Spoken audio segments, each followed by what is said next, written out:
This is the model answer video, question 2 of the Core Concepts paper 3, which is Key Assessment 3. Wow. Explain what caused the indicator to lose the pink colour. Well, we had our milk, which was our fat, our lipid, and if we add an alkali, so that's our lipid, if we add an alkali to that and an indicator, it will go pink. So why is it pink? It's because we've got an alkali with phenolphthalein, and that goes pink when it's in alkaline conditions. So really nothing to do with the milk. The milk is our substrate though, our lipid, and when we add our enzyme, well, that enzyme, lipase, gets to work on this lipid and catalyzes that to its digested products.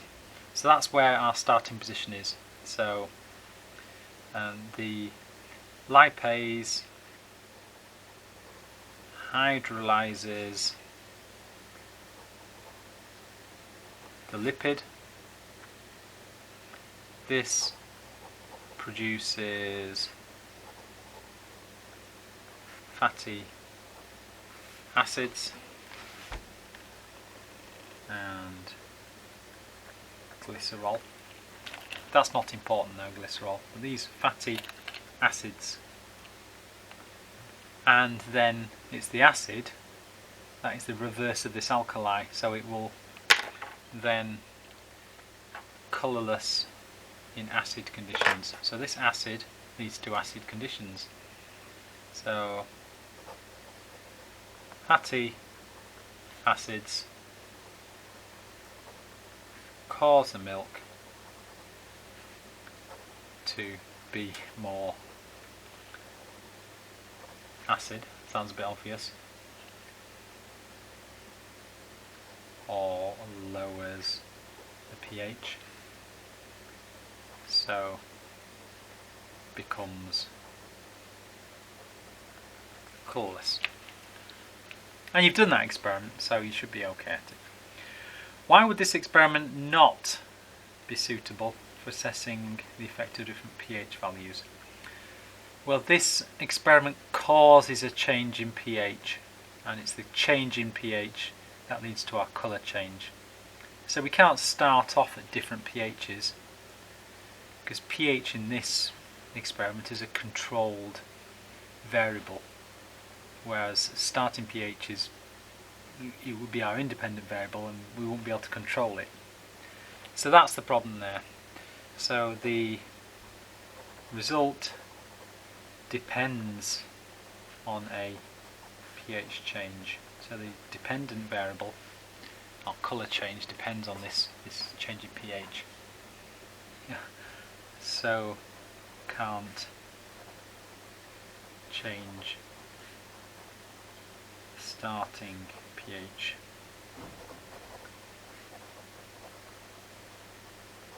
of the experiment. You might have given an example there. Well, in my range of pHs, if I started off with a low pH, well, it'll be colourless already, so you won't see a change. So it's only one mark there, but you might have said it with an example, e.g. acidic pHs would already be colourless, so you wouldn't see any change at all. Now we've got a bit of reading to do. We've really given a bit of explanation already in the Help Me video. But you can lose weight by eating less lipids, or you can eat the same lipids but just not digest them. So if you take something to stop you from digesting them, they'll just pass straight through you. One treatment is this competitive inhibitor of lipase. Well, lipase, as we've just started with this question, lipase breaks down our fats and then they'd get absorbed into the body. Well, this is a competitive inhibitor, and so it just wants us to describe and explain what happens. So this is knowledge AO2 that we're giving just for this situation. So the drug is a similar shape to the substrate, or you might say complementary to the active site. You can't say same shape because the other parts of the inhibitor will be different. And now just follow the story through. The drug binds to the active site.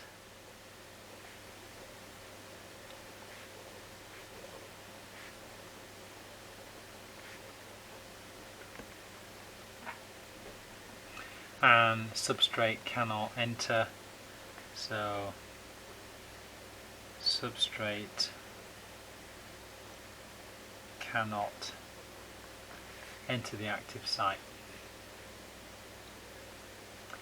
And so what's the end result? You get fewer enzyme substrate complexes, fewer successful collisions, that sort of thing. So fewer successful collisions, which would lead to less or fewer, if we're being correct, enzyme substrate complexes, and so on. So normal competitive inhibitor knowledge there. Describe how this drug would lead to weight loss. So the lipids are not digested and they're not broken down. So lipids not broken down. So they are not absorbed. When you do the digestive system, you'll do absorption. They're not absorbed. They pass straight through the body. So pass out of the body. And if they do this, well, why would this lead to weight loss? So this is the second mark here. So saying, we need to actually answer the question, why would this lead to weight loss? So the less energy is taken in by the body, so the body would have to use some of its existing fat to keep going, and then you'd weigh less. So reduced energy intake, so the body uses stored body fat. So it's the same as not eating, really. With reference to the action of this drug, explain why people tended to regain the weight when they stopped taking it.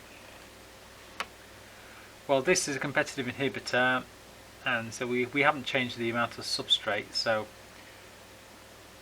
if the same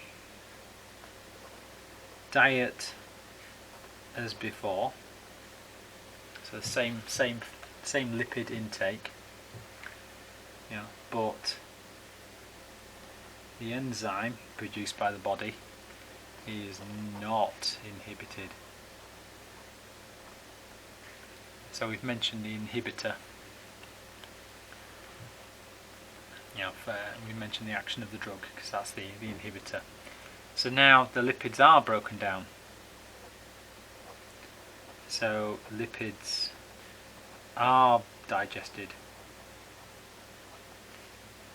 and absorbed. So reasonably straightforward there. Any one of those will do for that mark. Let's leave that there. And then we've got a medical trial, and we've got this is time on the bottom, these guys in the yellow, they had no treatment, but both groups were on a weight loss diet. So they lost weight on a weight loss diet, which is probably the best way to do it. The other guys, they were on a weight loss diet and they had the drug. It'd be interesting to see the effects of just the drug, but that's not on here. And they lost a lot of weight, and then they were always below the other group. State the advantages and disadvantages, and they want some information from the page previously.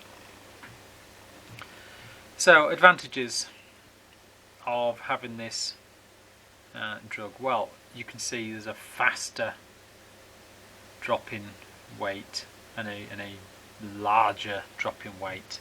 So we're using the graph here. So bigger reduction in weight. You could give numbers here. So for example, you know, after 1 year we've got, you know, from -7, -8, -9, -0. So more than 3%, e.g. more than 3% extra loss than no drug.